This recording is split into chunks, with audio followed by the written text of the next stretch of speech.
Hello hello hello. Welcome welcome welcome. हाँ जी, क्या हाल चाल? सब बढ़िया, चकाचक।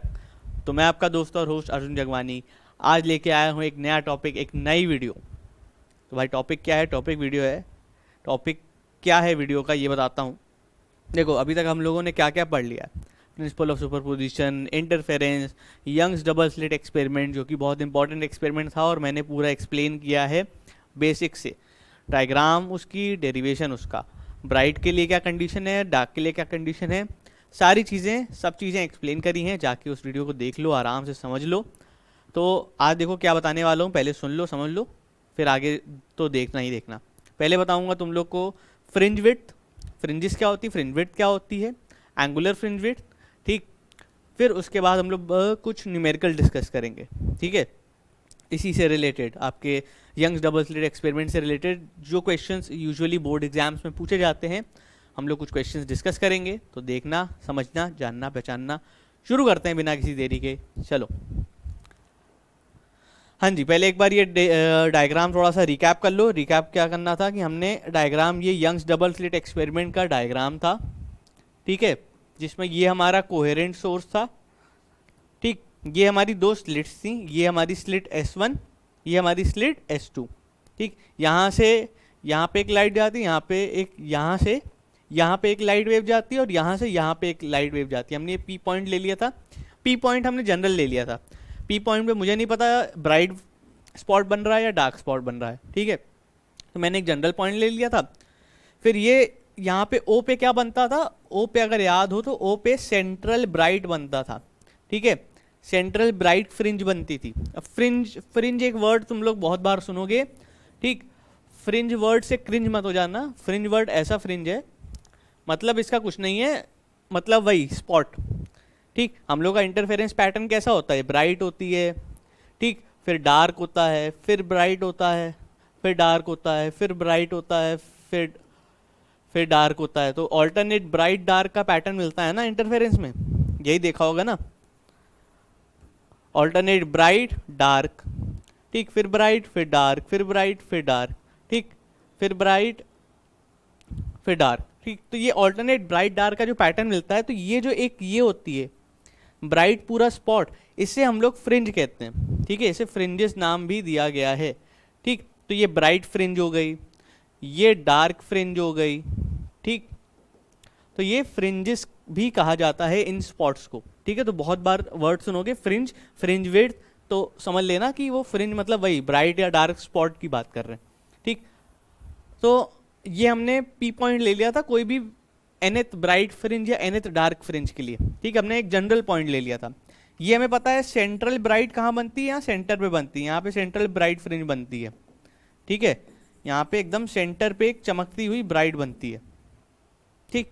फिर उसके ऊपर फर्स्ट ब्राइट या फर्स्ट डार्क, फिर first second bright second dark. हमने फॉर्मूला निकाला था, हमने फॉर्मूला निकाला था for nth bright, for position. ये एक्स क्या थी? याद करो, ये एक्स हमने पोजीशन ली थी किससे? सेंटर ब्राइट से, सेंट्रल ब्राइट फ्रिंज से इस पी पॉइंट पे कितनी डिस्टेंस है, मतलब ये पोजीशन क्या है। यहाँ पी पॉइंट पे मान लो फर्स्ट ब्राइट बन रही, पी पॉइंट पे मैंने मान लिया था फर्स्ट ब्राइट बन रही, तो फर्स्ट ब्राइट की सेंट्रल ब्राइट से डिस्टेंस कितनी ऊपर है? ठीक है। पोजीशन क्या है? ठीक। क्वेश्चन एग्जाम में पूछ लेते हैं, calculate the position of 10th bright fringe from central bright, यानी सेंट्रल ब्राइट से 10वीं ब्राइट कहाँ, कितनी दूरी पे बनेगी। मतलब मान लो पहली ब्राइट यहाँ बन रही, दूसरी ब्राइट यहाँ बन रही, तीसरी ब्राइट यहाँ बन रही, चौथी यहाँ बन रही, पांचवी यहाँ बन रही, ऐसे करते करते करते मान लो 10वीं ब्राइट यहाँ बन रही, तो ये डिस्टेंस निकालना होता था। ठीक। x10। तो ऐसे ही हम लोगों ने एक जनरल फॉर्मूला इसका बना लिया था for nth bright fringe, for nth bright, nth bright fringe central bright से कितनी दूरी पे बनेगी। तो उसके लिए फॉर्मूला था x n, n d lambda by d. ठीक। यहाँ पे n क्या है? आपकी कौन सी ब्राइट फ्रिंज आपको चाहिए, फर्स्ट चाहिए, सेकंड चाहिए, थर्ड चाहिए, तो आप वो n की वैल्यू रख सकते हो। ठीक है। यहाँ पे n की वैल्यू क्या हो सकती है? 0 हो सकती है, 1 हो सकती है, 2 हो सकती है। ठीक। n की value can be 0, 1, 2 and so on. ठीक। और d क्या है? कैपिटल D डिस्टेंस है किसके किसके बीच में?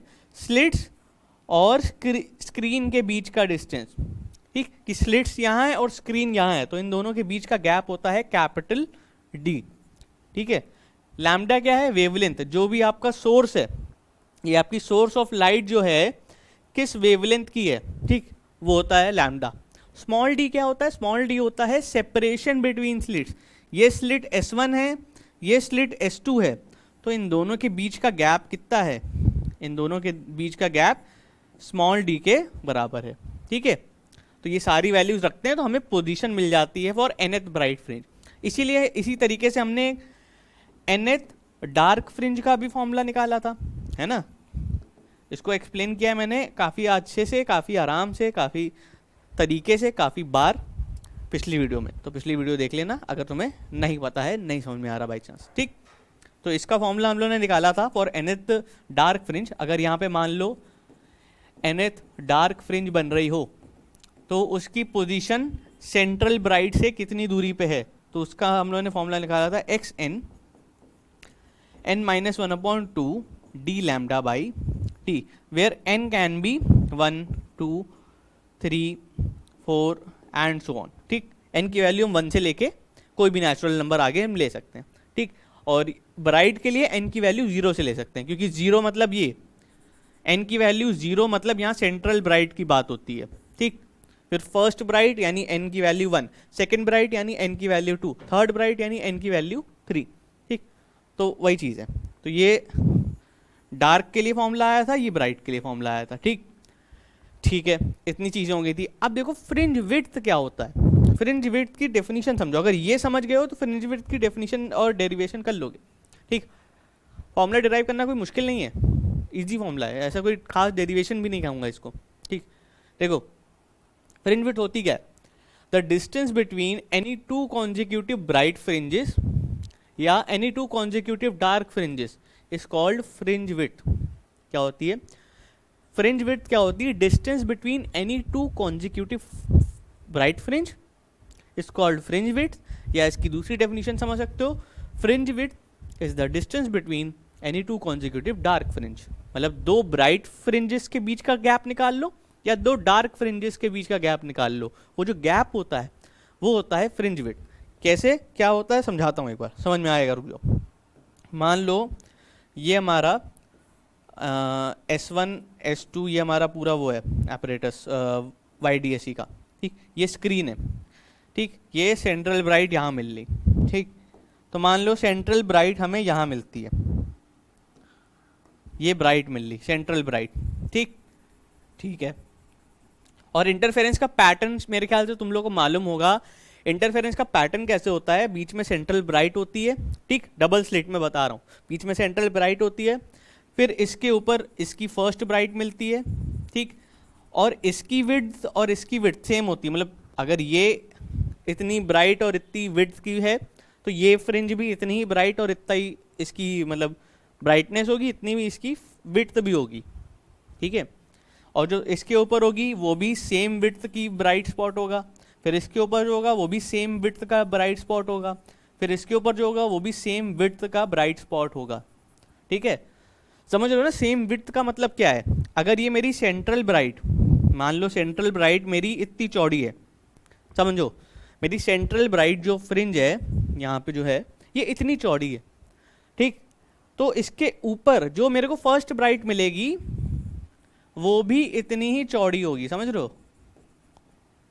मतलब ये अगर इतनी मोटी फ्रिंज है, ये इसकी विड्थ इतनी है, तो फर्स्ट ब्राइट की भी विड्थ इतनी ही रहेगी। ऐसा नहीं होगा कि फर्स्ट ब्राइट तुम्हें इतनी पतली मिले, समझ लो, कि सेंट्रल ब्राइट एकदम चौड़ी मिले, फर्स्ट ब्राइट एकदम पतली छोटी सी मिले, ठीक है, ऐसा नहीं होगा। इंटरफेरेंस में यही एक खास बात है जो कि अभी आगे डिफरेंस पढ़ोगे डिफ्रैक्शन और इंटरफेरेंस में, तो ये काम आएगा कि जितनी भी फ्रिंजेस हैं तुम्हारी, तो फ्रिंजेस की विड्थ सेम रहती है, ठीक है। ये जो विड्थ है इनकी ये भी सेम है और इनके बीच का गैप भी बराबर रहेगा। ऐसा नहीं कि यहाँ पे गैप ज़्यादा है यहाँ पे गैप कम है, ऐसा नहीं होगा। ऊपर बराबर है तो नीचे भी बराबर है, फिर इसके ऊपर भी इतना ही गैप रहेगा जितना यहाँ था, जितना यहाँ था उतना ही यहाँ पे भी रहेगा, ठीक। ऐसा नहीं कि यहाँ पे ज़्यादा है फिर यहाँ पे कम है फिर ऊपर और कम है फिर ऊपर और कम है, ऐसा कुछ नहीं होगा, ठीक है। तो एक प्रॉपर पैटर्न मिलता है इंटरफेरेंस में, ठीक। तो ये ध्यान रखने वाली बात है, ये ब्राइट मिली तो इसके उतने ही ऊपर दूसरी ब्राइट, उतने ही ऊपर तीसरी ब्राइट, उतने ही ऊपर चौथी ब्राइट, ठीक। ऐसे ही नीचे भी होगा, इतनी दूरी पे नीचे फर्स्ट ब्राइट, फिर इतनी ही दूरी पे नीचे सेकंड ब्राइट, इतनी ही दूरी पे नीचे भी थर्ड ब्राइट, इतनी ही दूरी पे नीचे भी फोर्थ ब्राइट, और बीच में डार्क, यहाँ पे डार्क फ्रिंजेस, ठीक। ये डार्क, ये डार्क, ये डार्क, ये डार्क, ठीक, ठीक है। ऐसा पैटर्न मिलता है, ये ब्राइट सारी और फिर डार्क बीच में। तो देखो फ्रिंज विड्थ एक्चुअल में होती क्या है, फ्रिंज विड्थ अगर इस डेफिनेशन से पढ़ो तो distance between any two consecutive bright fringe, तो मैंने पहली ब्राइट फ्रिंज ये ले ली, दूसरी ब्राइट फ्रिंज ये ले ली, इन दोनों के बीच का डिस्टेंस कहलाता है फ्रिंज विड्थ। इसे बी से डिनोट करते हैं, ठीक है, बी से भी डिनोट करते हैं, और भी लेटर्स हैं इससे सिंबलाइज करते हैं। बी से मैं जनरल सिंबल बता दे रहा हूँ, ठीक। तो इसे हम लोग किससे डिनोट कर रहे हैं, बी से। फ्रिंज विड्थ क्या हो गई, distance between any two consecutive bright fringes, तो ये डिस्टेंस हो गई। अब देखो ये या तो ये ले लो, देखो ये दो कॉन्जिक्यूटिव ले लो, या ये दो कॉन्जिक्यूटिव ब्राइट फ्रिंज ले लो यहाँ से लेके यहाँ तक का, ठीक। ये तुम्हारा वही फ्रिंज विड्थ हो जाएगी। चाहे यहाँ से लेके यहाँ तक का डिस्टेंस ले लो, ये फ्रिंज विड्थ कह सकते हो, चाहे यहाँ से लेके यहाँ तक का ले लो, ठीक है। दो ब्राइट के बीच का डिस्टेंस ले रहा हूँ, ठीक। अब तुम देखो सबके लिए फ्रिंज विड्थ सेम है, फ्रिंज विड्थ बदल नहीं रही है, ये बात बस दिमाग में रखना, क्योंकि आगे कभी डिफ्रैक्शन पढ़ोगे अगली क्लासेस में तो काम आएगा, ठीक। तो फ्रिंज विड्थ डेफिनेशन समझ गए होगे कि होता क्या है, कि दो ब्राइट स्पॉट्स के बीच का गैप, ठीक है। या फिर उसको इस तरीके से समझना चाहो तो इस तरीके से समझ सकते हो, दो डार्क फ्रिंजेस के बीच का गैप, ऐसे भी समझ सकते हो। ये पहली डार्क फ्रिंज, ये दूसरी डार्क फ्रिंज, इन दोनों के बीच का गैप, ठीक। या फिर ये वाली डार्क फ्रिंज ले लो और ये वाली डार्क फ्रिंज ले लो, इन दोनों के बीच का गैप, यही होता है फ्रिंज विड्थ। या तो दो ब्राइट फ्रिंजेस के बीच का गैप निकाल लो, या तो दो डार्क फ्रिंजेस के बीच का गैप निकाल लो, तो वो जो गैप आता है वो फ्रिंज विड्थ कहलाता है, ठीक। मेरे ख्याल से इससे ज़्यादा एक्सप्लेनेशन की ज़रूरत नहीं होगी फ्रिंज विड्थ को समझने में। अब इसका फॉर्मूला कैसे निकालना है, देखो यहीं से निकालते हैं, यहीं से देखो समझो। हाँ ठीक है। अब देखो हमने क्या किया था, याद करो, अगर डेरिवेशन याद हो तो अगर मान लो हम इसको एक पी पॉइंट मान ले रहे हैं, मान लो इस पी पॉइंट पे मेरी nth ब्राइट बन रही है, ठीक। मेरी nth ब्राइट पी पॉइंट पे बन रही मान लो, समझ लो, सपोज करो ये ब्राइट है, तो मेरी nth ब्राइट मैं ऐसे कह रहा हूँ, इसके जस्ट एक ऊपर कौन सी होगी, समझो इस बात को समझो। मान लो ये nth ब्राइट है, nth ना छोड़ो तुम, समझ लो ये पांचवी ब्राइट है, कितनी है, एक दो, तीसरी ब्राइट है, ठीक। तो इसके ऊपर जो ब्राइट बनेगी वो कौन सी ब्राइट होगी, चौथी ब्राइट फ्रिंज होगी। समझ लो इस बात को समझना, ये फर्स्ट ब्राइट, ये सेकंड ब्राइट, ये थर्ड ब्राइट, तो इसके ऊपर कौन सी बनेगी, फोर्थ ब्राइट, ठीक। उसी तरह से अगर ये nth ब्राइट है तो इसके ऊपर कौन सी बनेगी, n+1, ठीक, n+1 ब्राइट, समझ रहे हो ना। ये nth ब्राइट मानी तो ये n+1 हुई, एक ऊपर तो ही होती है, कॉन्जिक्यूटिव का मतलब यही तो होता है, ठीक। तो अगर ये मेरा डिस्टेंस है सेंट्रल ब्राइट से लेके nth ब्राइट तक का जो डिस्टेंस है, मान लो मेरी पोजीशन xn है, मैं यही सिंबल लेते थे ना हम लोग, xn is the position from central bright to nth bright fringe, ये लेते थे जनरल, ठीक। तो xn मेरा डिस्टेंस है सेंट्रल ब्राइट से nth ब्राइट तक का, तो ये डिस्टेंस क्या हो जाएगा, सेंट्रल ब्राइट से n+1 ब्राइट तक का डिस्टेंस, तो ये हो जाएगा xn+1, है ना भाई। सेंटर से n तक का डिस्टेंस xn, सेंटर से n+1 तक का डिस्टेंस xn+1, ठीक। चलो ये आ गया। अब मेरे को निकालना क्या है, फ्रिंज विड्थ निकालनी है। तो फ्रिंज विड्थ बेसिकली क्या है, इन दोनों के बीच का गैप, ठीक। तो फिगर देखो और खुद समझो, मेरे को ये गैप निकालना है, मेरे को इतना बड़ा गैप पता है और इतना छोटा गैप पता है, इसके बीच का पार्ट निकालना है ये, ठीक। तो क्या करना पड़ेगा, सिंपल, xn+1 - xn, यही तो करना पड़ेगा, डिस्टेंस निकालना है अगर। तो मैंने एक्स एन प्लस वन तक का डिस्टेंस निकाला, एक्स एन तक का डिस्टेंस निकाला, दोनों के बीच का गैप निकाल लिया, तो मुझे पता चल गया कि एन प्लस वन और एन के बीच का कितना गैप है। वही तो फ्रिंज विड्थ कहलाती है, दो कॉन्जिक्यूटिव फ्रिंजेस के बीच का गैप। तो मैंने दो कॉन्जिक्यूटिव फ्रिंजेस ली, दोनों का सेंट्रल ब्राइट के रिस्पेक्ट में डिस्टेंस लिया, दोनों के डिस्टेंसेस का डिफरेंस निकाल लिया, तो मुझे पता चल गया इन दोनों फ्रिंजेस के बीच में कितना गैप है।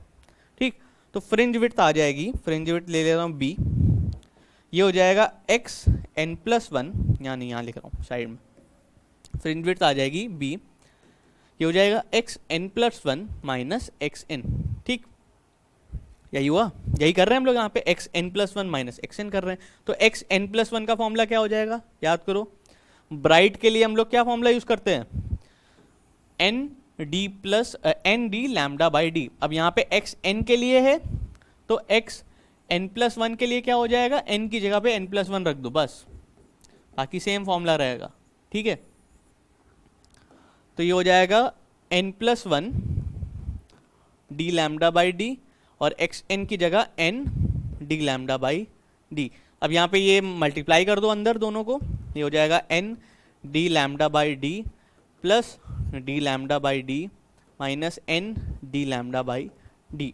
तो यहाँ से d n d lambda by ये टर्म और ये टर्म कैंसिल हो जाएगा, ये प्लस का है ये माइनस का है, तो यहाँ पे फ्रिंज विड्थ आएगी डी लैम्डा बाई डी। ठीक है, तो ये फॉर्मूला हो गया फॉर फ्रिंज विड्थ। ठीक, अब यहाँ पे तुम कहोगे ये ब्राइट फ्रिंज के लिए ये फॉर्मूला आया है। ठीक, यहाँ पे मैंने ब्राइट फ्रिंजेस का कवर, ब्राइट फ्रिंजेस को कंसिडर किया, उनको एक्स एन प्लस वन के लिए निकाला और एक्स एन के लिए फॉर्मूला रखा, दोनों को माइनस कर दिया, तो मेरी फ्रिंज विड्थ आ गई। ये ब्राइट को लेके किया मैंने, ब्राइट फ्रिंजेस को लेके किया, उनका फॉर्मूला रखा है। अब तुम कहोगे डार्क फ्रिंजेस के लिए फ्रिंज विड्थ कितनी होती है, कि अगर मैं मान लो ये दो डार्क फ्रिंजेस लेता और इनके बीच का गैप निकालता, तो कैसे निकलता, इसको nth मानता, इसको n प्लस वन मानता, है ना, तो डिस्टेंस मेरा कैसे निकलता। तो मैं बताऊं, डिस्टेंस तुम्हारा ये फॉर्मूला दोनों के लिए एप्लीकेबल है, चाहे ब्राइट फ्रिंज दिया हो चाहे डार्क फ्रिंज दिया हो, ये फॉर्मूला दोनों के लिए एप्लीकेबल है। पर एग्जाम में मान लो तुमसे पूछ लिया गया derive the formula for fringe width for a dark fringe, तो तुम्हें डार्क फ्रिंज का फॉर्मूला और डार्क फ्रिंज के लिए ये चीज़ें करनी पड़ेंगी। तो मैं तुम्हें तरीका बताता हूँ, टेक्निक पूरी यही है, काम तुम्हें यही करना है, fringe width equals x n plus one minus x n, यानी एन प्लस वन की पोजीशन निकालो सेंटर से, एन की पोजीशन निकालो, फिर वही फॉर्मूला रख दो जो जनरल फॉर्मूला तुमने पढ़ा है। यहाँ ब्राइट की बात कर रहे थे तो ब्राइट के लिए ये फॉर्मूला था। जब डार्क के लिए निकालना हो, है ना, जब डार्क फ्रिंज के लिए निकालना होगा तो क्या करोगे, कुछ नहीं, सेम काम करना है। जब डार्क के लिए करेंगे तो वही काम करना है, क्या, हम लोग फिर इस पॉइंट को P मान लेंगे। ठीक, ये मान लो डार्क है, ठीक, ये देखो, ठीक, तो हम लोग इस पॉइंट को P मान लेंगे, यानी यहां से यहां तक की डिस्टेंस क्या हो जाएगी, एक्स एन। ठीक, और इसके ठीक ऊपर वाले पॉइंट को हम लोग n प्लस वन मान लेंगे, इसके ऊपर वाले पॉइंट को हम लोग n प्लस वन मान लेंगे, ये nth डार्क फ्रिंज हो जाएगी। ये वाला पॉइंट हमने nth डार्क फ्रिंज मान लिया, ऊपर वाला n plus one dark fringe मान लिया, दोनों कॉन्जिक्यूटिव ले लिए, ये n हो गया, ये n प्लस वन हो गया। तो सेंटर से लेके यहाँ तक की डिस्टेंस xn हो जाएगी, सेंटर से लेके यहाँ ऊपर तक की डिस्टेंस xn प्लस वन हो जाएगी। ठीक, फ्रिंज विड्थ का फॉर्मूला लगा लेना same, b equals x n plus one minus x n. N plus one के लिए ये फॉर्मूले में यहाँ पे n प्लस वन रखा, हम देखो डार्क फ्रिंज की बात कर रहे हैं तो डार्क फ्रिंज वाला फॉर्मूला रखना यहाँ पे। ठीक, तो n की जगह पे n प्लस वन रखना, ठीक, और ये पूरा फॉर्मूला ऐसे लिख देना, तो ये लिखना n plus one minus one by two D lambda by d minus, यहाँ n वाला फॉर्मूला लिखना, यहाँ पे xn की जगह पे, xn की जगह पे ये पूरा n वाला फॉर्मूला लिखना, n minus one upon two D lambda by D, पूरा सॉल्व करना। ठीक, मतलब वही ब्रैकेट से मल्टीप्लाई करना और खोल देना, देखना दो टर्म कट जाएंगे, ये पूरा टर्म कट जाएगा और ये एक पूरा टर्म कट जाएगा। ठीक है, और बचेगा कितना, यही बचेगा, डी लैम्डा बाई डी, यही फॉर्मूला आएगा, चाहे ब्राइट के लिए निकालो चाहे डार्क के लिए निकालो, फॉर्मूला यही आएगा। ठीक, डेरिवेशन करने का तरीका अलग हो सकता है, मतलब फॉर्मूला अलग अलग रहेगा, थोड़ी सी अलग होगी, बाकी डेरिवेशन करने का तरीका वही है और आखिरी में कंक्लूजन भी वही है। ठीक, तो फ्रिंज विड्थ का फॉर्मूला डार्क के लिए और ब्राइट के लिए सेम आता है। अब इससे एक बात और आती है, क्या है, क्या बात साबित हुई कि चाहे ब्राइट फ्रिंज हो चाहे डार्क फ्रिंज हो, दोनों सेम गैप पे होंगी, समझे? मतलब अगर दो ब्राइट के बीच का डिस्टेंस फ्रिंज विड्थ मान लो 1 सेंटीमीटर की है, हालांकि इतनी मोटी होती नहीं है, पर मान लो फ्रिंज विड्थ 1 सेंटीमीटर की है, तो इसका मतलब क्या है, दो ब्राइट के बीच की फ्रिंज विड्थ या दो डार्क के बीच की फ्रिंज विड्थ, सबका गैप 1 सेंटीमीटर ही होगा, मतलब सब इक्वली डिस्टेंस पे रहेंगे। ऐसा पैटर्न नहीं मिलेगा कि ये कभी ज़्यादा है, ठीक, फिर ये कम है, ये गैप एक तरफ गैप ज़्यादा है एक तरफ कम है, ठीक, फिर गैप और कम हो गया दो ब्राइट के बीच, फिर दो ब्राइट के बीच गैप और कम हो गया, फिर दो ब्राइट के बीच गैप और कम हो गया। ऐसे यहाँ नीचे भी दो ब्राइट के बीच गैप कम हो गया, यहाँ ज़्यादा था यहाँ कम हो गया, फिर यहाँ और कम हुआ तो फिर यहाँ पे और कम हो गया, फिर यहाँ पे और कम हो गया। ऐसा नहीं होगा इंटरफेरेंस में, ऐसा पैटर्न आपको मतलब इन जनरल देखने को नहीं मिलेगा। कब देखने को मिलेगा मैं बताऊंगा, ठीक है, वो भी हम लोग पढ़ेंगे।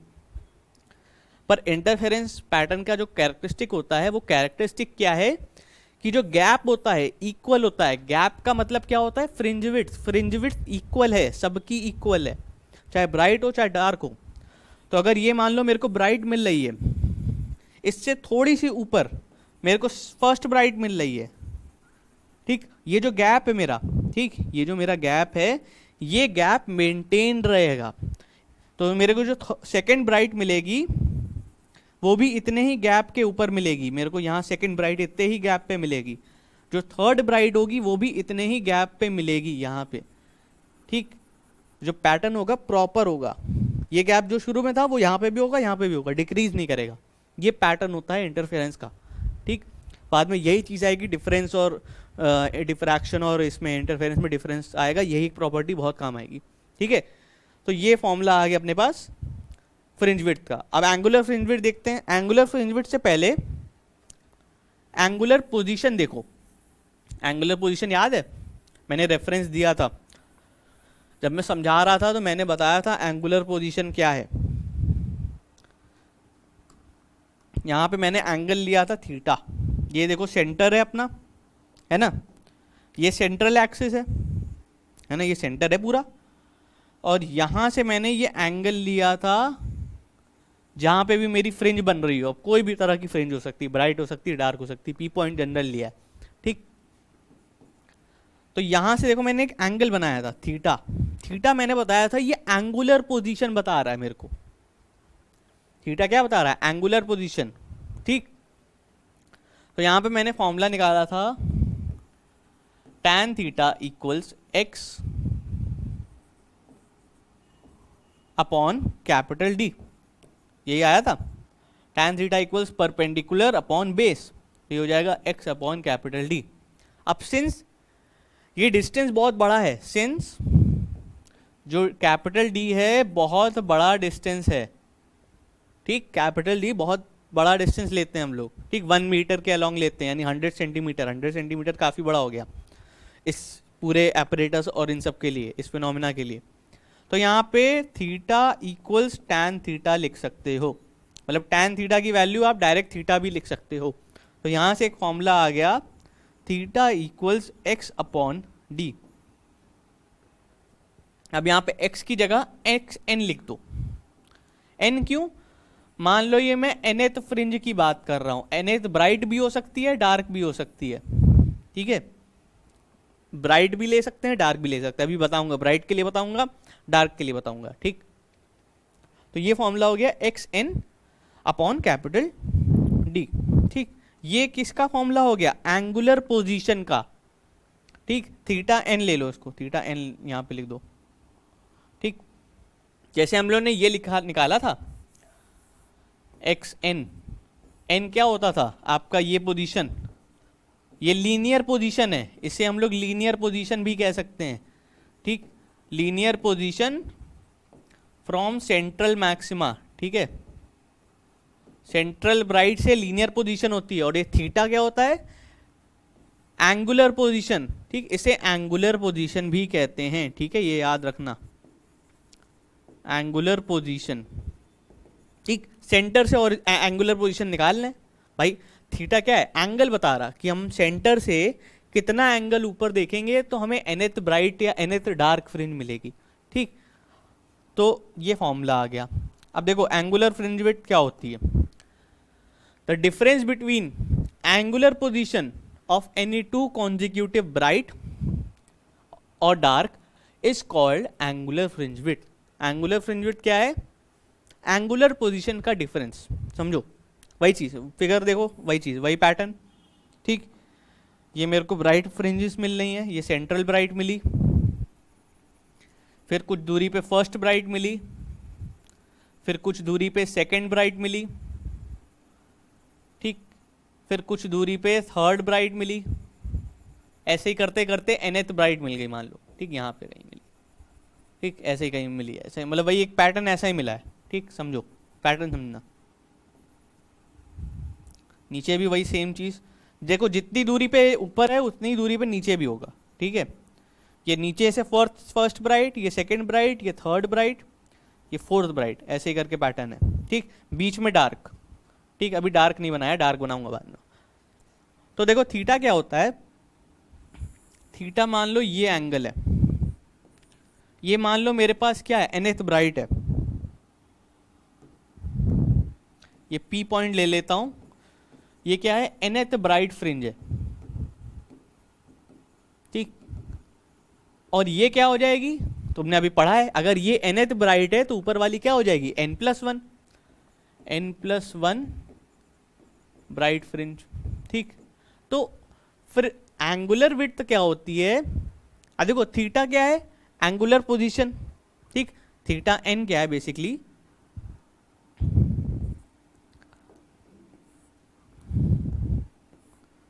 थीटा n क्या है, एंगुलर पोजीशन बता रही है, किसकी, nth ब्राइट फ्रिंज की एंगुलर पोजीशन, मतलब ये बता रहा है कि nth ब्राइट फ्रिंज सेंटर से कितना एंगल बना रहा है। तो n+1 ब्राइट फ्रिंज सेंटर से कितना एंगल बनाएगा, या इसको ऐसे समझो, मेरे को पता है कि फर्स्ट सेंट्रल ब्राइट यहाँ बन रहा है एकदम हॉरिजॉन्टल लेवल पे, जो फर्स्ट ब्राइट है वो इतना ऊपर बन रहा है, सेकंड ब्राइट इतना ऊपर बन रहा है, थर्ड ब्राइट इतना ऊपर बन रहा है।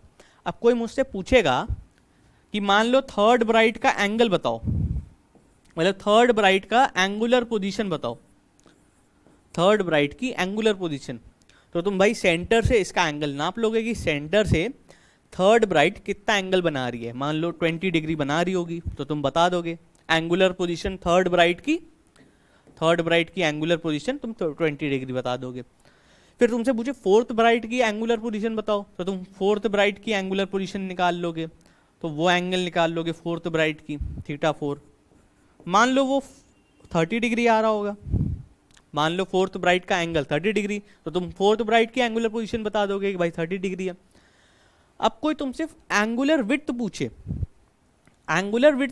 तो एंगुलर विड्थ का मतलब क्या होगा, दो कॉन्जिक्यूटिव ब्राइट या दो कॉन्जिक्यूटिव डार्क के बीच का डिफरेंस।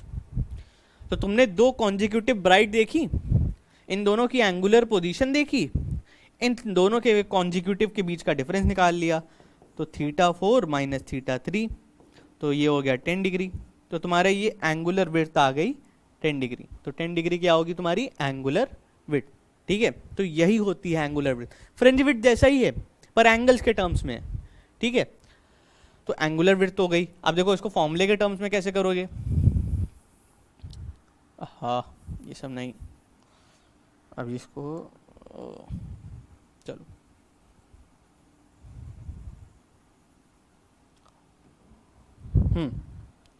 मान लो ये सेंट्रल ब्राइट है, ठीक, ये P पे हमारी nth ब्राइट मिल रही है, ठीक, तो थीटा n एंगल हो जाएगा nth ब्राइट के लिए, थीटा n मान लेते हैं एंगुलर पोजीशन, जैसे हमने यहाँ लिया है, ठीक, कहाँ गया, गायब हो गया,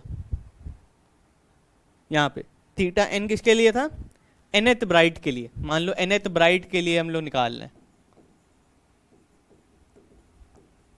ठीक, तो उसके लिए एंगुलर पोजीशन थीटा n ले ली, ठीक, फर्स्ट के लिए θ1, सेकेंड ब्राइट के लिए θ2, थर्ड ब्राइट के लिए θ3, ऐसे फर्स्ट डार्क के लिए θ1, सेकेंड डार्क के लिए θ2, थर्ड डार्क के लिए θ3, तो θn फॉर nth ब्राइट। ठीक, अभी ब्राइट को लेके चल लें, डार्क को लेके कोई दिक्कत नहीं, डार्क के लिए भी सेम फॉर्मूला आएगा। कहाँ गया, अच्छा यहाँ है।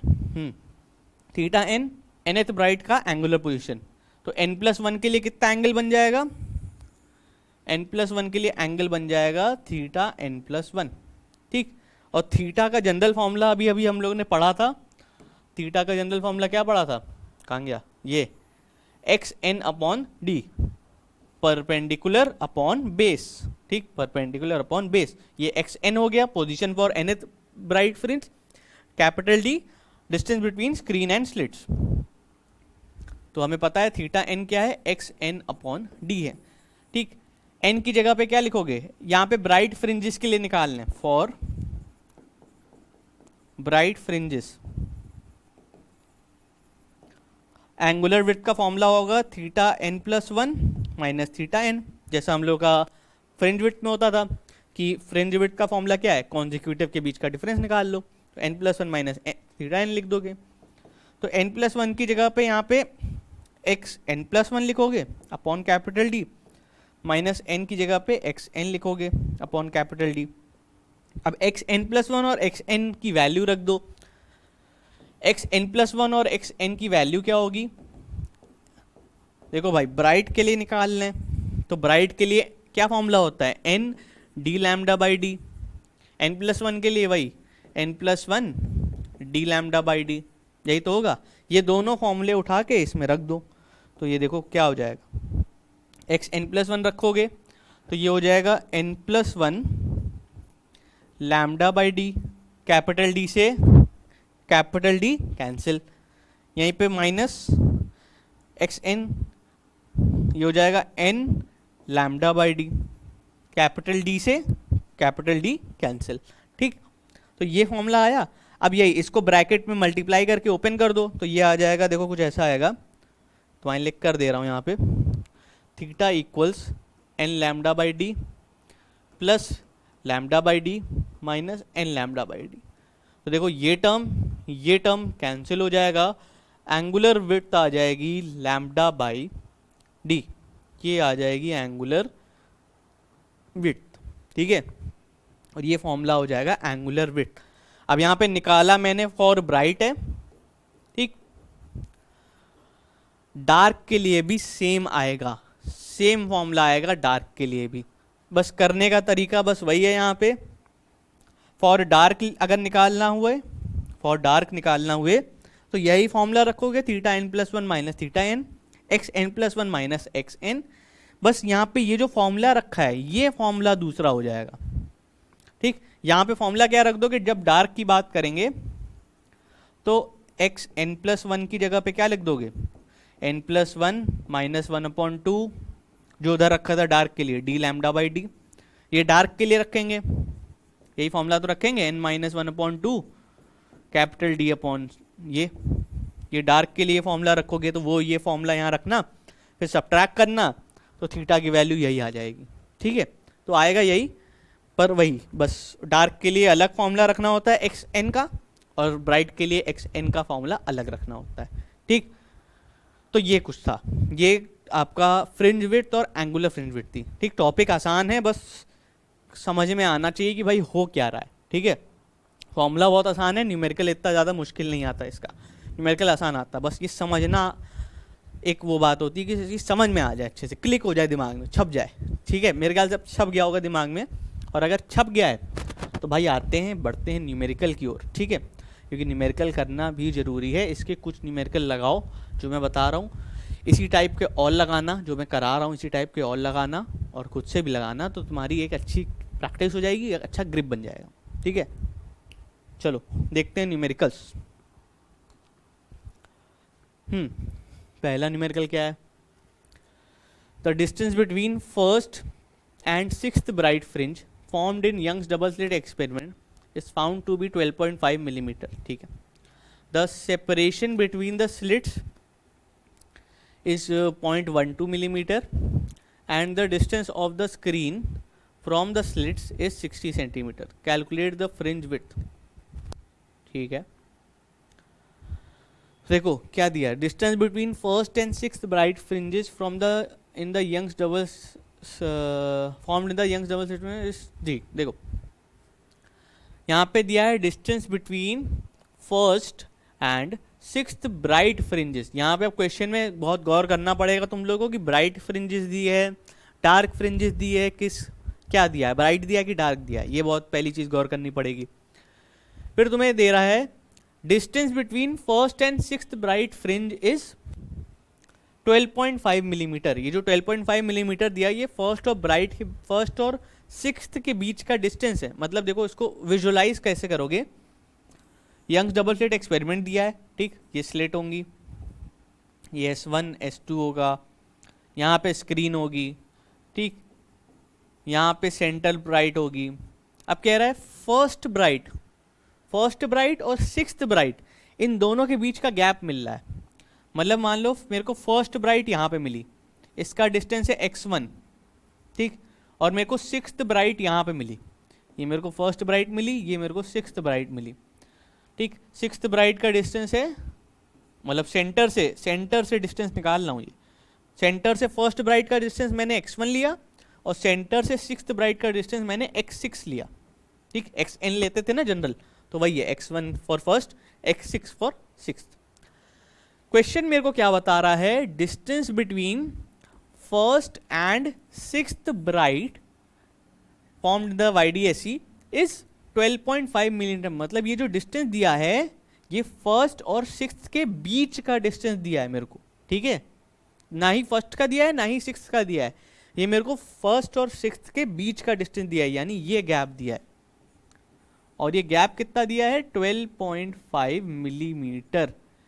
यूनिट्स याद रखना मिलीमीटर में दी हैं, यहाँ पे SI में कन्वर्ट करना पड़ेगा, ठीक। तो बेसिकली ये क्या दिया है मेरे को, x6 माइनस x1 दिया है, x6 में से x1 माइनस कर दूं तो यही तो बचेगा। तो मेरे को क्वेश्चन में गिवन क्या है, x6 minus x1 which is 12.5 millimetre, ये दिया है क्वेश्चन में, ठीक। x6 में से x1 माइनस कर दो तो ये 12.5 मिलीमीटर दिया है, ठीक, ये क्वेश्चन में दिया है पहली चीज, ठीक है। Separation between slits is 0.12 millimetre, ठीक है।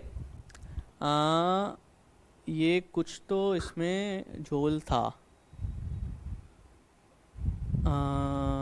चलो ठीक है, देख लूँगा, अगर कोई झोल होगा क्वेश्चन में तो देख लूँगा, हालांकि देख लूँगा, चलो वैसे नहीं है। Separation between slits is 0.12 millimetre. Slits के बीच का डिस्टेंस कितना दिया है, स्लिट्स के बीच का डिस्टेंस दिया है 0.12 मिलीमीटर, ठीक है, ये डिस्टेंस दिया है स्लिट्स के बीच का, ठीक है। And the distance of the screen from the slits is 60 centimetre. Distance from of the screen from the slits is 60 centimetre. तो यहाँ से यहाँ तक का गैप दिया है 60 सेंटीमीटर, यानी ये किसकी वैल्यू दी है, कैपिटल डी की। तो कैपिटल डी की वैल्यू है 60 सेंटीमीटर, ठीक है।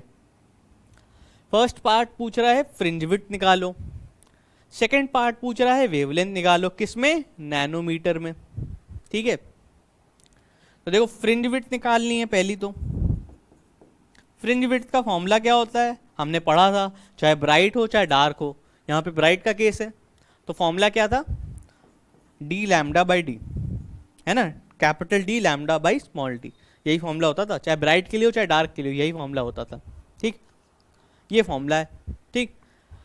अब देखो एक बात, हमें डी पता है, कैपिटल डी, स्मॉल डी पता है, स्मॉल डी पता है, लैम्डा तो पता ही नहीं है, तो हम डायरेक्टली तो ये नहीं निकाल सकते, पहली बात समझ लो भाई। तुम कहोगे अगर मेरे को फ्रिंज विड्थ का फॉर्मूला पता है, ये कुछ वैल्यू दी है, तो मैं ये वैल्यू जिसमें रख के फ्रिंज विड्थ डायरेक्टली निकाल लूँ, तो भाई डायरेक्टली तो तुम नहीं निकाल सकते।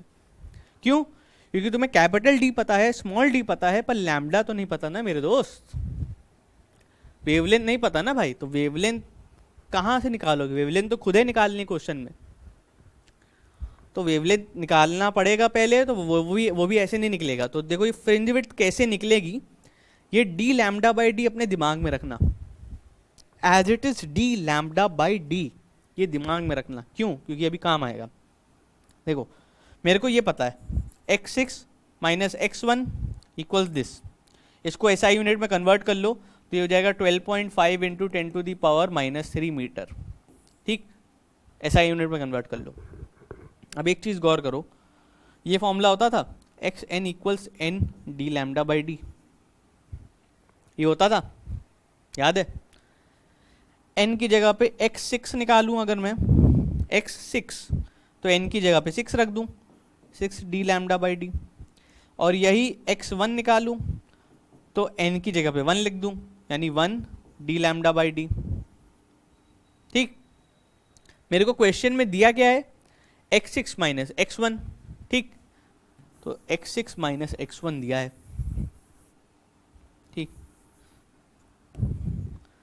xn होता था n D lambda by d, तो वही मैंने x6 निकाल लिया 6 डी लैम्डा बाई डी, और x1 निकाल लिया 1 डी लैम्डा बाई डी।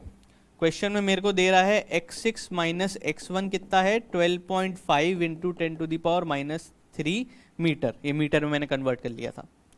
अब x6 और x1 की जगह पे ये फॉर्मूला रख दो, तो 6 D lambda by d minus 1 D lambda by d equals 12.5 into 10⁻³ अब जाहिर सी बात है भाई, अगर डी लैम्डा बाई डी यहाँ कॉमन लो तो क्या बन जाएगा, 6 माइनस 1 यानी 5। ठीक, 5 d lambda by d equals 12.5 into 10⁻³ metre. अब 5 को नीचे मल्टीप्लाई कर दो, 5 को अगर नीचे मल्टीप्लाई कर दोगे यानी 5 को यहाँ से हटा के कहाँ भेज दो, नीचे भेज दो, तो लेफ्ट हैंड साइड पे क्या बचा, गौर से देखना, लेफ्ट हैंड साइड पे क्या बचा है, डी लैम्डा बाई डी, और राइट हैंड साइड पे कुछ कैलकुलेट करने के लिए वैल्यू आई हुई है। ठीक, तो ये डी लैम्डा बाई डी क्या होता था, मैंने बताया था ये D lambda by D exactly दिमाग में रखना। तो डी लैम्डा बाई डी क्या है, फ्रिंज विड्थ, तो यानी यहाँ पे फ्रिंज विड्थ आ जाएगी, फ्रिंज विड्थ कितनी आएगी, यहाँ पे देखो दिख रहा है ना, हाँ, ये हो जाएगी फ्रिंज विड्थ इक्वल्स 2.5। ठीक है, तो आ जाएगी 2.5 इंटू 10⁻³ मीटर, ये आ जाएगी फ्रिंज विड्थ। आ गई, यूं आ गई। ठीक है, तो यहाँ पे देखो डायरेक्टली नहीं निकाल सकते थे, पर ये जो रिलेशन दिया था, जो हमें 6th और 1st के बीच का गैप दिया था, उस गैप की मदद से हमने वो फॉर्मूला डिराइव किया। 6 माइनस 1 यहाँ 5 हुआ, 5 को नीचे भेज दिया, फिर वही इसको सॉल्व किया तो डी लैम्डा बाई डी की वैल्यू आ गई। और डी लैम्डा बाई डी और कुछ नहीं, फ्रिंज विड्थ तो ही होती है, D lambda by D fringe width का जो फॉर्मूला है, चाहे ब्राइट के लिए हो चाहे डार्क के लिए हो, फॉर्मूला तो वही है ना फ्रिंज विड्थ का, तो बस फ्रिंज विड्थ आ गई। ठीक, अब यहीं से लैम्डा निकाल लो। अब लैम्डा निकालना मेरे ख्याल से आसान है, तुम्हें ये फॉर्मूला पता है डी लैम्डा बाई डी, तो तुम्हें बी की वैल्यू पता है, कैपिटल डी की वैल्यू पता है, स्मॉल डी की वैल्यू पता है, लैम्डा निकाल लोगे, निकाल ही लोगे। ठीक है, कहो तुम्हारे लिए निकाल के बता दे रहा हूँ भाई, तुम्हारी मोहब्बत में मैं निकाल के बता दे रहा हूँ। चलो, हालांकि इतना मेहनत करके सॉल्व करने वाले लोगों में से नहीं हूँ मैं, पर फिर भी चलो। बी की वैल्यू आई थी 2.5 इंटू 10⁻³ मीटर। ठीक, इसका सॉल्यूशन तुम वीडियो पीछे करके पॉज करके देख सकते हो। ठीक है, मैंने यहाँ पे मिटा दिया क्योंकि मेरे पास जगह लिमिटेड है। ठीक, और मैंने और स्लाइड्स ऐड नहीं करी हैं एक्स्ट्रा कैलकुलेशन वाली। अब वेवलेंथ निकालनी है, तो भाई कैपिटल डी कितना था 60 सेंटीमीटर, इसको कर लो मीटर में 0.6 मीटर। स्मॉल डी कितना था 0.12, स्मॉल डी था 0.12 मिलीमीटर, इसको कर लो सेंटीमीटर में, सॉरी मीटर में। ठीक, अब सारा फॉर्मूला एक जगह रखो। फॉर्मूला क्या होता था, b equals D lambda by d, तो यानी लैम्डा इक्वल्स क्या आ जाएगा, b into D small D upon capital D, यही तो हो जाएगा। स्मॉल डी ऊपर चला जाएगा, कैपिटल डी नीचे आ जाएगा, तो लैम्डा इक्वल्स क्या आ जाएगा, कैपिटल बी यानी 2.5 इंटू 10⁻³ इंटू स्मॉल डी यानी 0.12 इंटू 10⁻³ अपॉन 0.6 तो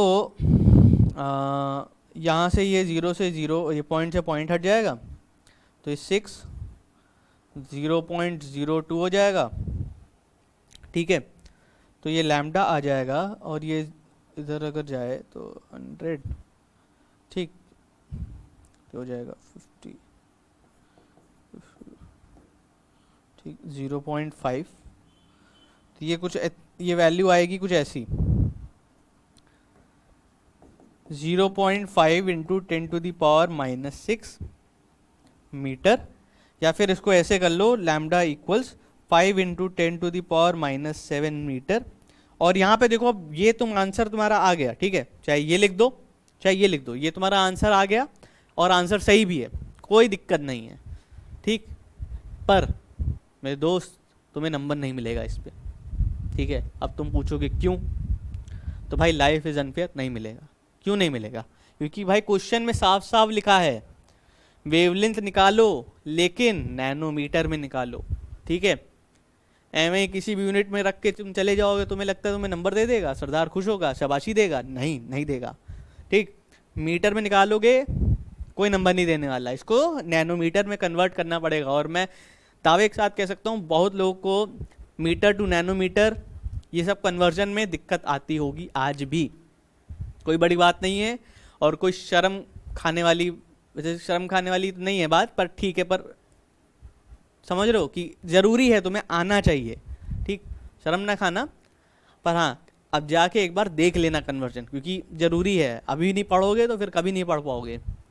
तो कन्वर्जन्स देख लेना, किससे किससे कन्वर्जन, तुम्हें ज़रूरत कौन कौन से होंगे यहाँ पे। मैं तो ये नहीं कह रहा हूँ दुनिया भर के सारे कन्वर्जन पढ़ लो, मुझे भी नहीं आते दुनिया भर के सारे कन्वर्जन, पर हाँ इतने पढ़ लो कि तुम्हारा काम बन जाए फिजिक्स में एटलीस्ट। क्योंकि देखो मैथ वाले जैसे कुछ होंगे, मैथ वाले 90% होंगे ऐसे जिनको ये कन्वर्जन याद होंगे। बायो वालों में थोड़ा बहुत कुछ होगा, क्योंकि मैंने जितना एक्सपीरियंस से मैंने बता रहा हूँ कि जितना मेरे पास ऐसे क्वेश्चन आते थे तो बायो वाले ज़्यादा होते थे जिन्हें ये कन्वर्जन याद रखने में दिक्कत आती थी, क्योंकि भाई उनका मैथ से बहुत ऐसा वो रिलेशन होता है कि भाई मेरे को बस मैथ नहीं पढ़नी, ठीक है। और मैथ से कुछ भी रिलेटेड चीज़ें आ जाती तो उनका दिमाग ख़राब हो जाता है। और यही चीज़ होता है, बायो वाले बहुत फ्रस्ट्रेट होते हैं फिजिक्स में न्यूमेरिकल्स को लेके, क्योंकि भाई न्यूमेरिकल में उनको मैथ से कोई लेना देना नहीं। पर मैथ वो बाकायदा छोड़ के आए हैं कि भाई चलो 10वीं में मैथ छोड़ दी, 10वीं के बाद अब चैन ही चैन। पता चला फिजिक्स में अलग मैथ चल रही है, तो उनके साथ थोड़ा सा खेल हो जाता है, बट ठीक है। तो थोड़े बेसिक कन्वर्जन्स पढ़ लेना, like metre to nanometre and vice versa nanometre to metre, ठीक। और कौन सा मिलीमीटर, मिलीमीटर टू मिलीमीटर तो मालूम होगा, माइक्रोमीटर, माइक्रोमीटर टू मीटर, ठीक है। मिलीमीटर तो मालूम है, ठीक। तो ये इनके कन्वर्जन पढ़ लेना। अब यहाँ पे तुम्हें बता दूँ 1 नैनोमीटर इक्वल्स 10⁻⁹ मीटर, ठीक है, सॉरी उल्टा लिख दिया, 1 मीटर इक्वल्स 10⁻⁹ नैनोमीटर, ठीक। तो इसको निकालोगे तो ये आ जाएगा 500 नैनोमीटर। कैसे करके बता दे रहा हूँ, इसको 1 मीटर इक्वल्स 10⁻⁹ नैनोमीटर, तो इतना मीटर इक्वल्स इंटू 10⁻⁹, तो ये हो जाएगा 5 इंटू 10⁻⁻7 इंटू 10⁻⁹ नैनोमीटर। भाई 1 मीटर इतने नैनोमीटर के बराबर है, तो ये इतना अमाउंट ऑफ मीटर उतने 10/9 के 10⁹ से मल्टीप्लाई हो जाएगा, तो भाई 10⁻2 बचेगा, तो यानी 500 नैनोमीटर तुम्हारा आंसर होगा, ठीक है। तो नैनोमीटर में आंसर लिखोगे तब नंबर मिलेगा, ठीक है। तो जरूरी है। आगे देखते हैं अगला क्वेश्चन। अगला क्वेश्चन इम्पोर्टेंट अच्छा है, ठीक है, मतलब इंटरेस्टिंग क्वेश्चन है। यहाँ पे न्यूमेरिकल नहीं है ये। Sketch the variation of intensity of interference in the Young's double slit experiment, यानी इंटेंसिटी का पैटर्न बनाओ। तो देखो तुम्हें अगर पता हो, एक चीज़ याद रखना, ब्राइट के लिए एंगल क्या होता है। देखो तुम्हें क्या होना पड़ेगा, यहाँ पे एक्स एक्सिस लेना पड़ेगा कुछ और वाई एक्सिस पे कुछ लेना पड़ेगा, ठीक। तो मेरे को वेरिएशन बताना है इंटेंसिटी का। अब यहाँ पे ये नहीं बोला है विद रिस्पेक्ट टू टाइम बताओ, with respect to phase difference बताओ, या with respect to path difference बताओ। मतलब यहाँ पे इंटेंसिटी का वेरिएशन बताना है इंटरफेरेंस पैटर्न में। यानी इंटेंसिटी जो होती है ना लाइट की, अब इंटरफेरेंस पैटर्न कैसा होता है, bright dark bright dark bright dark, तो इंटेंसिटी मैक्सिमम, इंटेंसिटी मिनिमम, फिर मैक्सिमम, फिर मिनिमम, फिर मैक्सिमम, फिर मिनिमम। तो इसी का एक ग्राफ बनाना है तुमको, बस और कुछ नहीं करना है क्वेश्चन में। सिंपल लैंग्वेज में क्वेश्चन यही है कि ग्राफ बनाओ इंटेंसिटी का विद रिस्पेक्ट टू कुछ भी। अब यहाँ पे क्वेश्चन में दिया नहीं है कि with respect to phase difference बनाना है या with respect to path difference बनाना है। सो बेसिकली एक्स एक्सिस पे क्या लेना है उन्होंने नहीं बताया है, वो तुम अपने मन से ले सकते हो। वाई एक्सिस में क्या लेना है ये बताया है कि इंटेंसिटी लेनी है, ठीक, इंटेंसिटी का ग्राफ बनाना है। तो मैंने वाई एक्सिस पे इंटेंसिटी ले ली, ठीक, वाई एक्सिस शो करेगा इंटेंसिटी का वेरिएशन। एक्स एक्सिस कुछ भी हो सकता है, पाथ डिफरेंस भी हो सकता है, फेज डिफरेंस भी हो सकता है। मैं यहाँ पे पाथ डिफरेंस के लिए बता दूँ और फेज डिफरेंस के लिए, सॉरी फेज डिफरेंस के लिए बता दूँ और पाथ डिफरेंस के लिए बता दूँ, ठीक, ब्राइट के लिए भी डार्क के लिए भी, ठीक।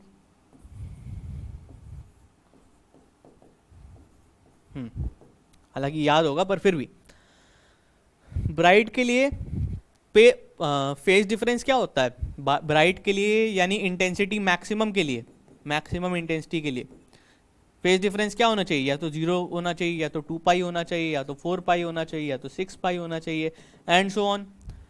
पाथ डिफरेंस क्या होना चाहिए, या तो 0 होना चाहिए, या तो लैम्डा, या तो 2 लैम्डा, या तो 3 लैम्डा, या एंड सो ऑन।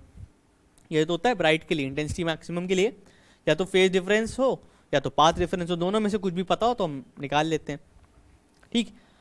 कंडीशन यही होती है कि फेज डिफरेंस ये वैल्यूज होनी चाहिए और पाथ डिफरेंस की ये वैल्यूज होनी चाहिए। डार्क के लिए यानी इंटेंसिटी मिनिमम के लिए, ठीक, मिनिमम इंटेंसिटी बेसिकली 0 होती है, ठीक, हम लोग मिनिमम इंटेंसिटी का मतलब हम लोग 0 समझते हैं, ठीक। तो फेज डिफरेंस कितना होता है, या तो सॉरी या तो पाई हो, ठीक, या तो 3 पाई हो, या तो 5 पाई हो, या तो 7 पाई हो, and so on. Path difference कितना होता है, लैम्डा बाई 2, 3 लैम्डा बाई 2, ठीक है, 5 lambda by 2, and so on, ठीक है।